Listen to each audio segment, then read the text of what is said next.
사사기 6장 11절부터 16절까지입니다. 16절까지 본문이 좀 길어서 사사기 6장 11절부터 16절까지만 함께 보도록 하겠습니다.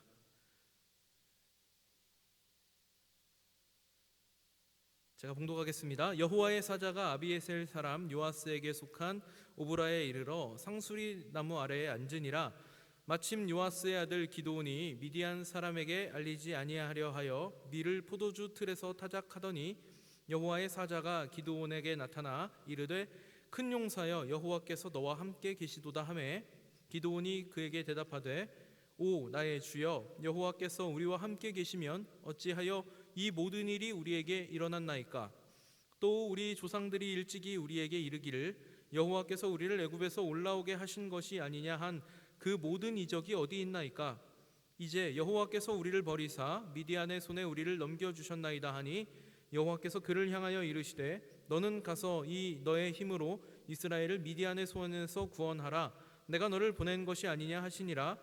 그러나 기드온이 그에게 대답하되 오 주여 내가 무엇으로 이스라엘을 구원하리이까 보소서. 나의 집은 므낫세 중에 극히 약하고 나는 내 아버지 집에서 가장 작은 자니이다 하니 여호와께서 그에게 이르시되 내가 반드시 너와 함께 하리니 내가 미디안 사람 치기를 한 사람 치듯 하리라 하시니라.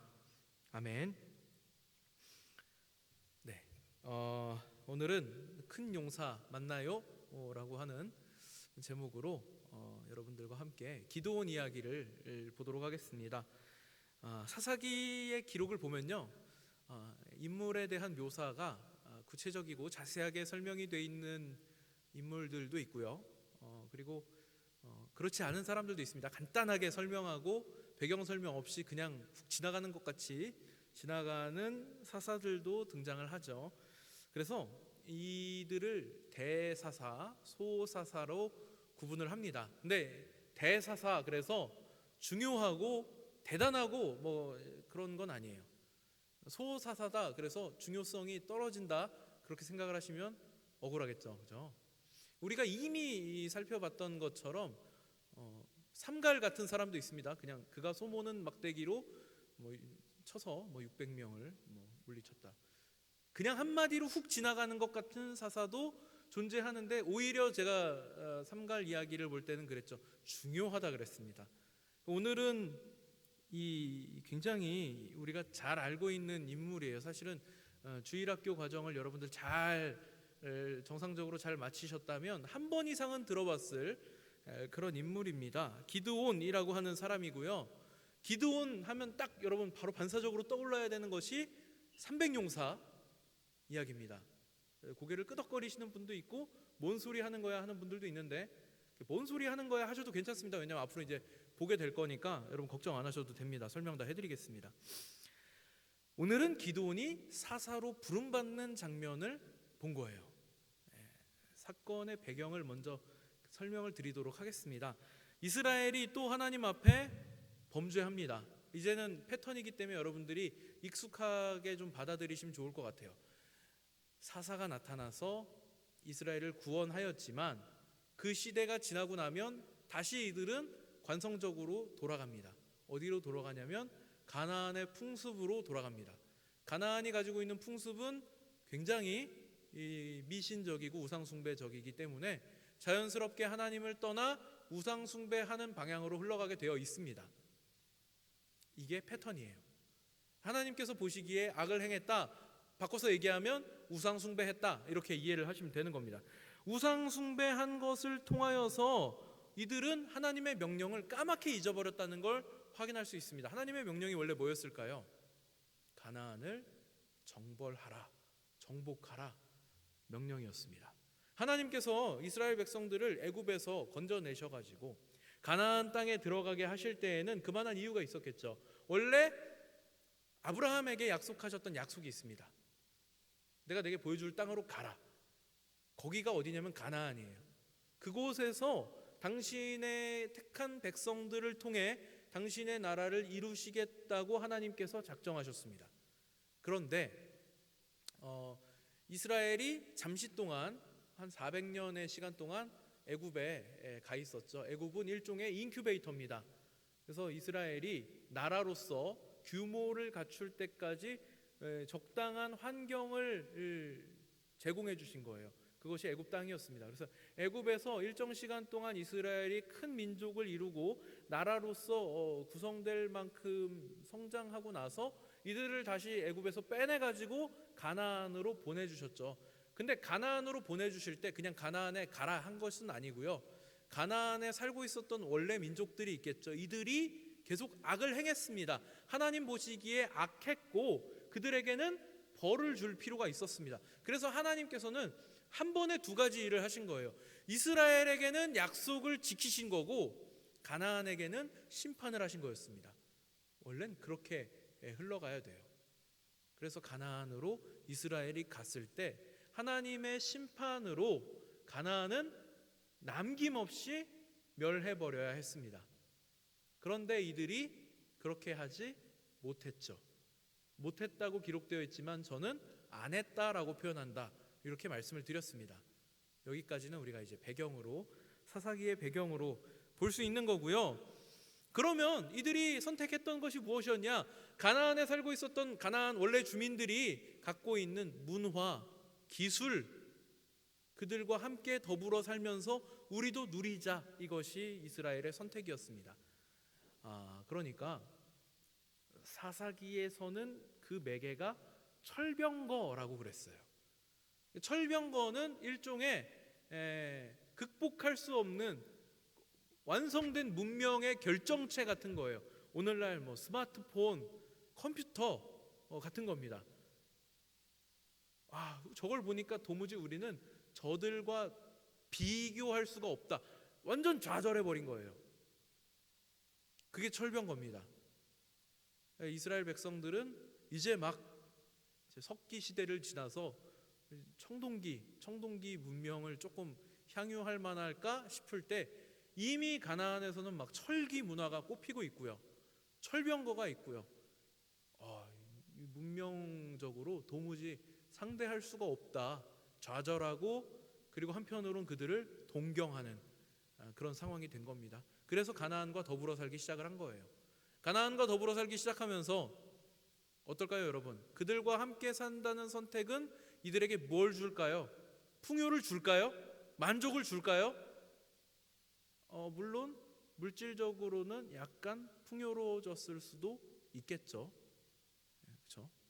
뭐 돌멩이 가지고 땅 파서 농사 짓다가 철로 된 낫, 호미 이런 거 갖고 농사를 지으면 아무래도 조금은 낫겠죠. 저도 청년 시절에 군대 갔다 오고 나서였던 것 같아요. 군대 갔다 오고 나서 아르바이트 삼아 친구들하고 같이 공사 현장에 몇 번 이렇게 간 적이 있었습니다.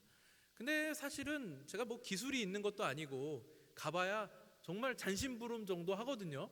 그래서 뭐 쓰레기 주스라 그러면 쓰레기 줍고 뭐 흙 퍼다 날르라 그러면 흙 퍼다 날르고 뭐 그런 정도의 단순 노동을 하게 됩니다. 근데 무슨 일이 있었냐면 아침에 일찍 가서 이제 뭐 한 3명 필요하다 그래가지고 갔는데 막상 갔더니 딱히 일 시킬 게 없었던 것 같아요. 그러니까 이렇게 보더니 너네 뭐야? 그래서 일하러 왔습니다. 그러니까 그러면 가서 저기 정리 좀 하고 있어라. 그래갖고 한쪽에 가서 이렇게 뭐 어지럽혀져 있는 거 이렇게 뭐 한쪽에다 모아놓고 뭐 쌓아놓고 하고 있었습니다. 그랬더니 뭐 좀 반장님 같은 분이 오셔가지고 삽 들고 따라오라 그러시더라고요. 그래갖고 저하고 친구 둘이서 3명이서 삽을 들고 그분을 이제 뒤에 쫄래쫄래 따라갔습니다. 그래가지고 오전 내내 뭘 했냐면 땅을 팠어요. 여기서부터 여기까지 땅을 파라 그러셔갖고 오전 내내 열심히 땅을 팠습니다. 발목 정도 깊이 이상은 못 팠던 것 같아요. 열심히 땅을 파다가 점심때가 됐어요. 그래갖고 가서 이제 점심 먹고 또 오전에 막 열심히 움직였다고 밥도 막 2그릇 먹고 우리 오후에 가서 열심히 해보자. 그러고 밥 딱 먹고 가봤더니 이미 땅이 다 파져 있는 겁니다. 포크레인이 와가지고 한 3삽 푸니까 끝났어요. 이스라엘이 느낀 문화적 충격이 이런 걸 겁니다. 그러니까 발전된 기술을 가지고 있으면 아무래도 조금은 낫겠죠. 일하는 시간이 조금 빨라졌을 수 있고 일하기가 조금은 수월해졌을 수 있을 거예요. 그런데 오늘 본문에 보니까요, 이들이 기대했던 것과는 다른 양상으로 이야기가 흘러갔다는 걸 볼 수 있습니다. 이번에 등장하는 대적은 미디안이고요. 미디안 족속이 이스라엘을 어떻게 괴롭히는지 보니까 이 농사를 지으면 수확할 때쯤 돼가지고 와서 뺏어가는 거예요. 가축을 기르면 가축도 마찬가지입니다. 가축도 조금 이제 뭐 좀 이렇게 키워서 야 좀 자랐다 싶으면 와갖고 잡아가는 거예요. 도무지 남아나는 게 없는 겁니다. 그러니까 오늘 등장하는 이 기드온은요, 농사 짓는 사람인데 자기가 밀을 이제 농사를 지어가지고 수확을 해갖고 밀을 지금 어떻게 하냐면 포도주 틀 속으로 들어가고 타작을 하는 겁니다. 밀 이삭을 얻기 위해서 타작을 해야 되는데 그 타작을 하러 포도주 틀 속으로 들어간 거예요. 왜 포도주 틀 속으로 들어갔을까요? 미디안이 와서 뺏어갈까 봐. 포도주 틀이요, 이렇게 요만한 뭐 저 바가지 같은 데다가 이렇게 놓고 한 게 아니고 포도주 틀이 굉장히 큽니다. 그러면 포도를 수확해가지고 그 포도주 틀에다가 수확한 포도를 막 담아요. 그러면 그 안에 이제 사람들이 막 들어가고 막 밟고 뭐 눌러가지고 포도를 으깨는 거거든요.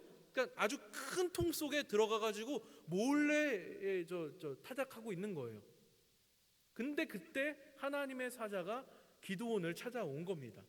야 기드온아, 기드온아, 그냥 이렇게 기드온아 이렇게 부르는 게 아니고요. 그 앞에 뭐라고 수식어가 붙죠. 뭡니까? 큰 용사야, 이렇게 부르는 겁니다.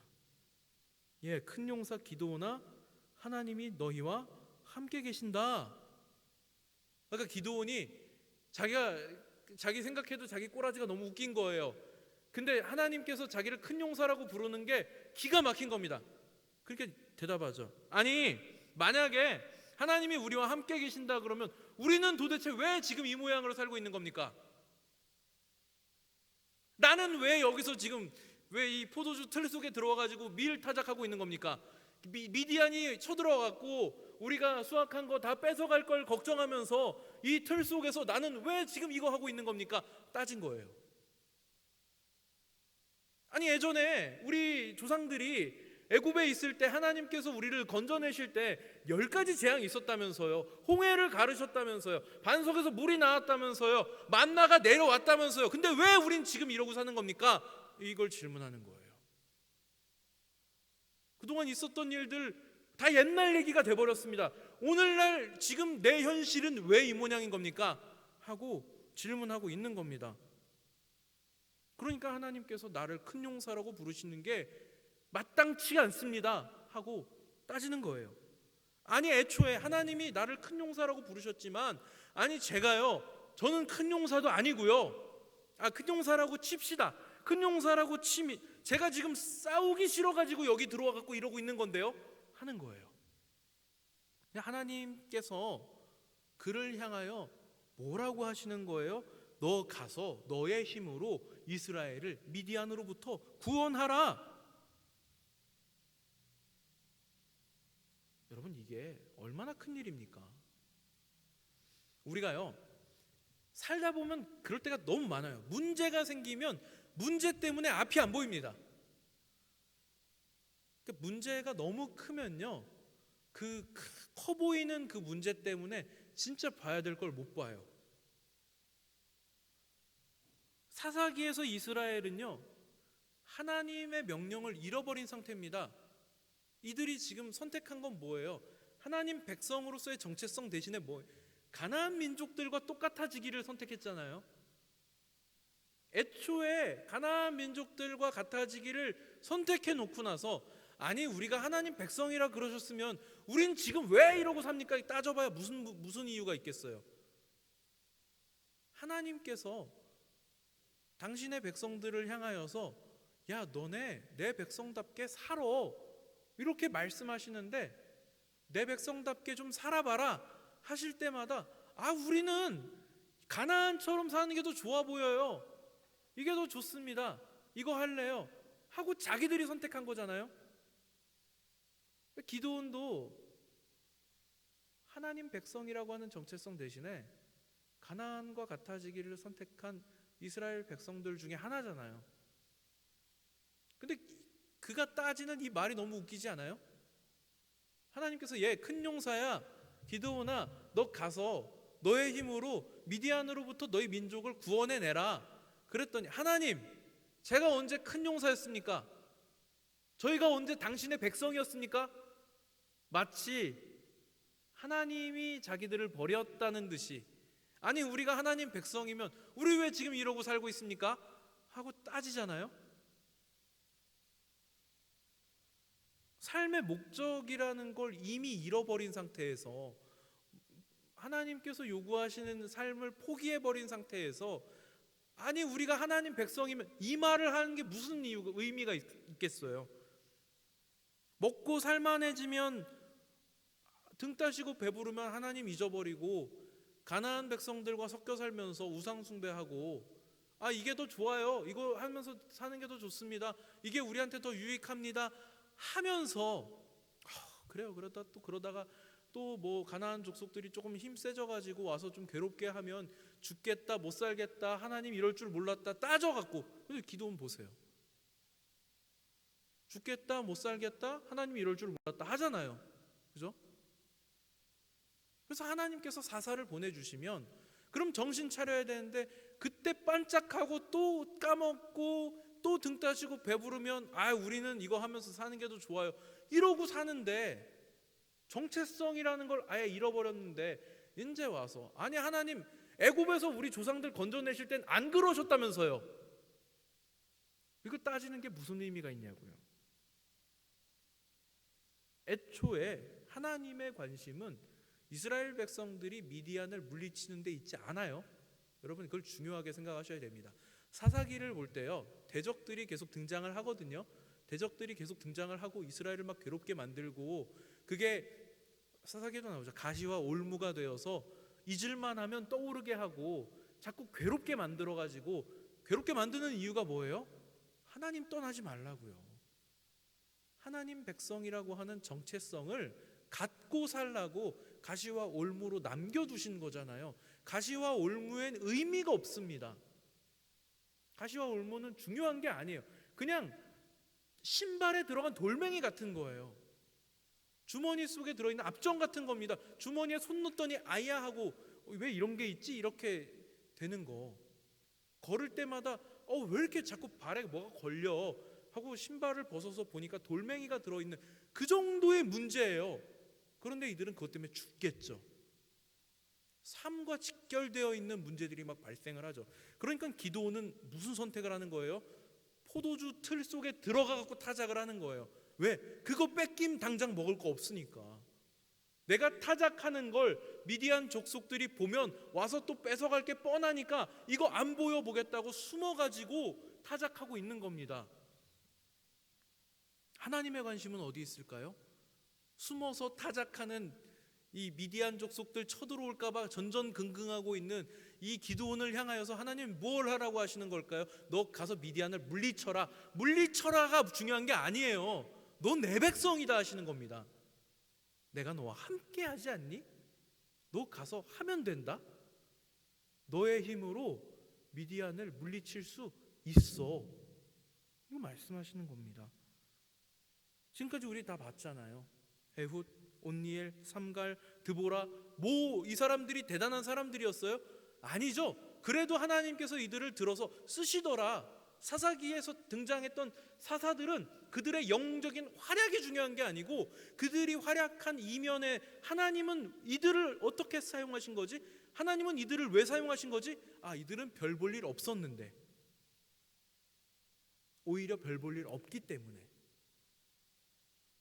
그럴 만한 인물들이 아니었으니까 들어 쓰신 거라는 거예요. 마음만 먹으면 순식간에 다 해결될 문제들만 하나님께서 갖고 계셨던 겁니다. 그러니까 이들이 계속해서 죽겠다, 괴롭다, 못 살겠다 할 때마다 하나님이 그 문제를 계속 해결해 주시는 거예요. 보여주시는 겁니다. 야 봐라, 너희들이 죽겠다고 하는 그 문제 별거 아니야. 너희들 지금 인생을 걸고 싸우고 있지? 근데 그거 나한테는 아무것도 아니다? 그거 보여주시는 거예요. 보면 알지 않니? 이만큼 해줘도 모르겠니? 그거 하시는 겁니다. 그 싸움을 계속 싸우시는 거예요. 그러니까 기드온은 자기가 듣기엔 기가 막힌 말이죠. 야, 넌 큰 용사다.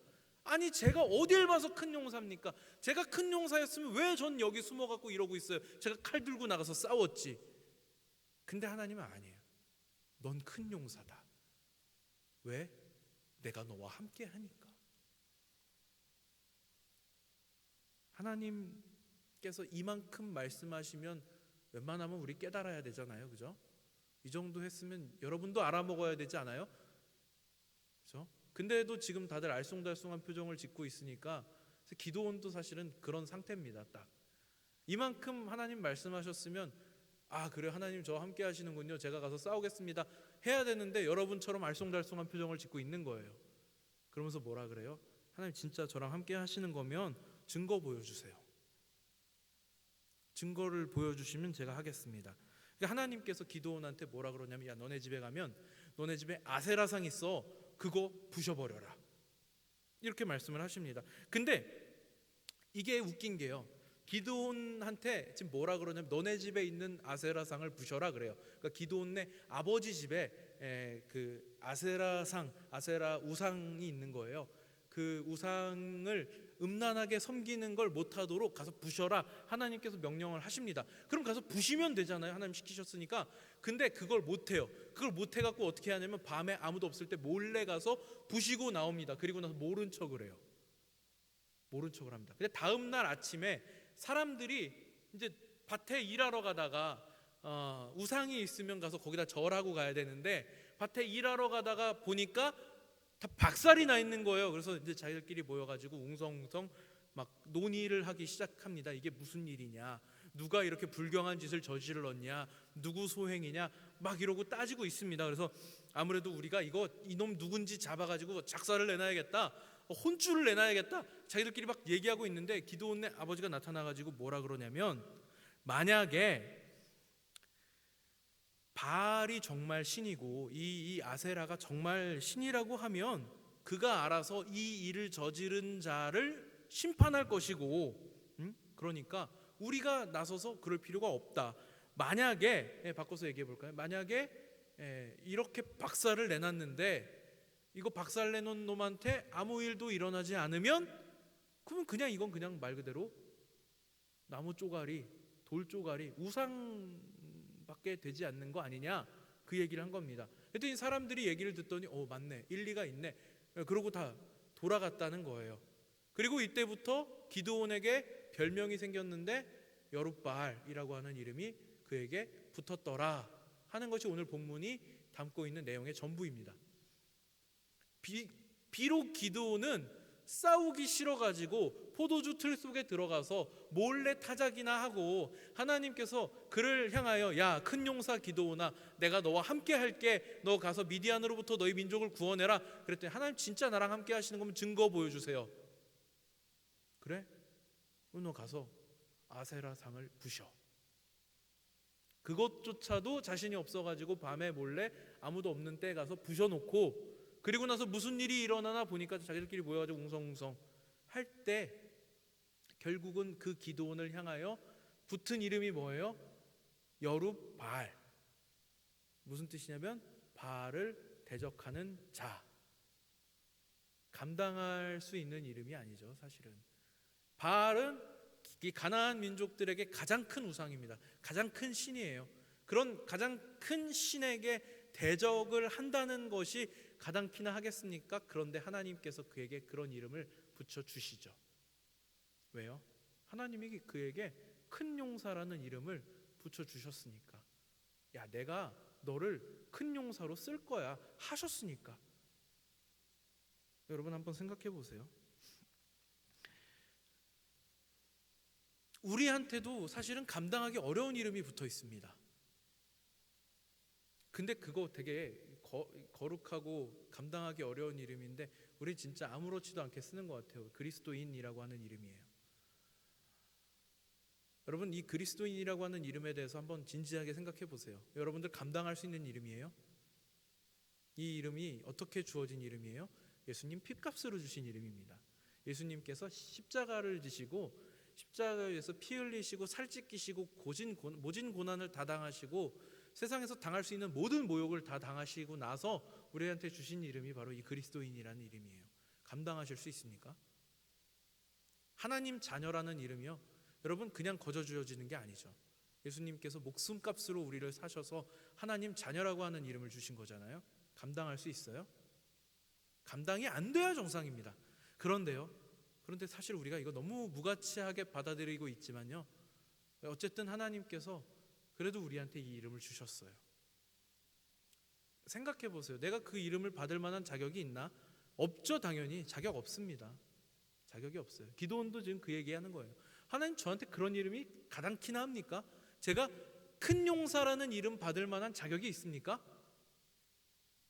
근데 하나님께서 아니야, 내가 너 그렇게 쓰겠다는데 다른 이유가 뭐가 있니 하시는 겁니다. 마찬가지죠. 오늘 우리에게도 하나님께서 그런 이름을 주신 거예요. 얘 큰 용사야 했던 것처럼 나의 자녀야, 나의 자녀 가라마, 그리스도인 가라마. 아니요, 하나님 전 그렇게 못 살았어요. 전 그런 이름을 제가 받을 만한 자격이 없습니다. 아니, 내가 너를 그렇게 불렀어. 내가 너를 내 자녀로 삼았어 라고 말씀하시는 겁니다. 다른 이유가 뭐가 있을까요? 다른 이유는 아무것도 없습니다. 우리의 존재가 어쩌면 먼지 같은 아무것도 아닌 자일지라도 우리가 하나님을 아버지라고 부를 수 있는 건요, 하나님께서 그 독생자를 아낌없이 내어주시기까지 우리를 사랑하셨기 때문입니다. 이게 우리에게 주어진, 우리가 감당할 수 없는 이름의 이유예요. 하나님이 그렇게 하기로 작정하셨기 때문에, 하나님이 이걸 우리한테 주려고 어떤 희생도 감당하기로 하셨기 때문에, 기도원을 향하여 야 큰 용사야 라고 부르시는 것처럼, 야 내 자녀야, 나의 사랑하는 자야, 나의 사람아, 내가 너를 불렀다. 너는 가서 너의 민족을, 너의 가족을, 내 친구들을 죄악된 세상으로부터 건져내라 명령하시는 겁니다. 우리가 놓여있는 자리가 여기인 겁니다. 하나님의 자녀라고 하는, 우리가 감당할 수 없는, 차마 감당할 수 없는 이 어려운 이름을 우리에게 주셔서 이제부터 사명의 길로 여러분들을 들어 쓰기로 작정하셨다는 겁니다. 하나님께서 당신이 영광 받으시는 자리에 우리의 인생을 거신 거예요. 여러분 한 사람 한 사람이 지금은 보잘것없어 보일지라도 하나님이 당신의 이름과 그 영광을 거시고 여러분의 인생을 통하여서 영광 받으시겠다고 하시는 겁니다. 야 큰 용사야, 너는 가서 너희 민족을 구원해라. 나의 사람아, 나의 자녀야, 내 사랑하는 우리 동선 청년들아, 너는 가서 너희 민족을, 너희 가족을, 너희 친구들을, 내 사랑이 필요한 모든 이들을 구원하여라. 오늘 하나님께서 저와 여러분에게 말씀하시는 겁니다. 우리 모두 자리에서 일어나서 함께 찬양하겠습니다. 우리 주님 나라 임하시네라는 찬양인데요, 조금 옛날 곡입니다.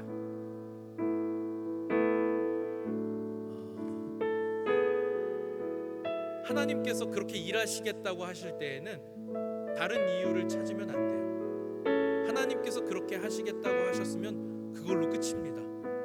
더 이상 다른 이유를 우리가 찾아볼 필요가 없습니다. 우리는 우리의 인생을 하나님께 맡기면 돼요. 하나님께서는 당신의 영광을 우리에게 거셨거든요. 하나님께서 우리를 큰 용사로 쓰겠다고 하시면 우리는 큰 용사인 겁니다. 하나님께서 우리를 전도자로 쓰겠다고 하시면 우리는 전도자가 되는 겁니다. 하나님께서 여러분을 당신의 사람으로 쓰겠다고 하시면 하나님의 사람인 거예요.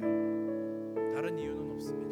우리가 과거에 어떤 인생을 살았건, 지금 내가 포도주 틀 속에 들어가서 타작을 하고 있건, 싸우기 싫어서 숨어 있건, 비겁하게 밤에 몰래 나가서 하나님 시키신 일을 하건, 그게 중요한 게 아니에요. 하나님께서는 시키신 일을 하는 사람을 쓰십니다.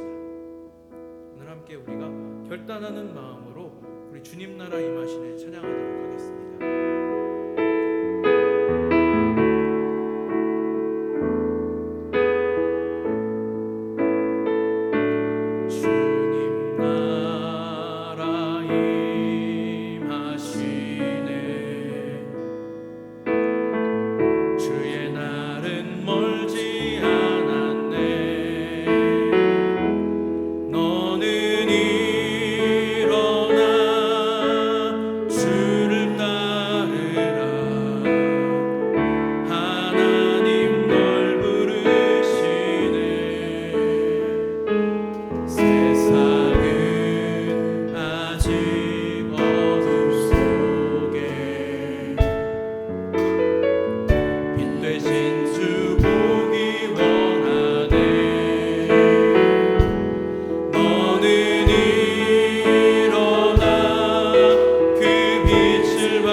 특별한 부르심의 주인공임을 감사드립니다. 매 순간이 하나님의 은혜를 경험하는 시간들인데 그럼에도 저희는 믿지 못하고 의심합니다. 하나님이 우리의 아버지시면 우리가 왜 이런 모습으로 사는지, 예수님이 우리를 구원하셨다면 왜 우리의 현실이 이런 것인지, 마치 기도원처럼 저희도 눈앞의 현실을 두려워하고 피하고 따지고 싶기도 합니다. 그런데 하나님, 저희의 이런 부끄러운 모습 속에서도 저희를 여전히 큰 용사라고 부르시고 존귀한 이름을 붙여주시니 감사합니다. 바알을 대적하는 자, 여룹바알이라는 이름처럼 거대하고 감당할 수 없는 이름을 받은 기드온, 그가 하나님이 그렇다 하시면 그것으로 충분하다는 것을 깨닫는 데에는 많은 실패와 경험이 필요했지만, 하나님, 저희에게는 하나님이 그렇게 하시겠다 하시면 그것으로 아멘하고 순종할 수 있는 믿음이 있기를 원합니다. 저희도 그리스도인이라고 하는 이 이름이 벅차기만 하지만 하나님께서 저희의 인생에 하나님의 영광을 거신다고 하시면 참 감당하기 어렵게 느껴지지만, 하나님이 그렇다고 하시면 이것으로 충분하다는 것을 믿는 믿음 갖기를 원합니다. 하나님 앞에 큰 용사로 부름받은 모든 하나님의 사람들을 붙들어 주셔서 저희들 삶을 통해 하나님의 영광을 드러내며 살게 하여 주시옵소서. 거룩한 주일, 복된 이날 하나님 앞에 모인 주의 자녀들을 기억하여 주시고, 특별히 거룩하게 구별하여 하나님 앞에 올려드린 헌금이 있습니다. 하나님 받아주시고 하나님 나라와 그 영광을 위해 사용하실 때마다 드려진 손길들 가운데 무한하신 은혜와 복을 베풀어 주시옵소서. 나라의 부름을 받고 청춘의 시절을 헌신하러 가는 청년이 있습니다. 그 길이 편치 않음을 잘 알기에 다시 한번 간구합니다. 내가 사망의 음침한 골짜기를 다닐 때에도 해를 두려워하지 않는다고 고백했던 다윗의 고백이 함께 할 수 있도록 하나님 지켜주시옵소서. 감사드리며 예수님 이름으로 기도드립니다. 아멘. 축도하겠습니다. 우리 주 예수 그리스도의 은혜와 하나님의 사랑하심과 성령의 교통하심이 큰 용사로 부름받아 주의 영광을 바랄 모든 하나님의 사람들에게 이제부터 영원까지 함께 있을지어다. 아멘.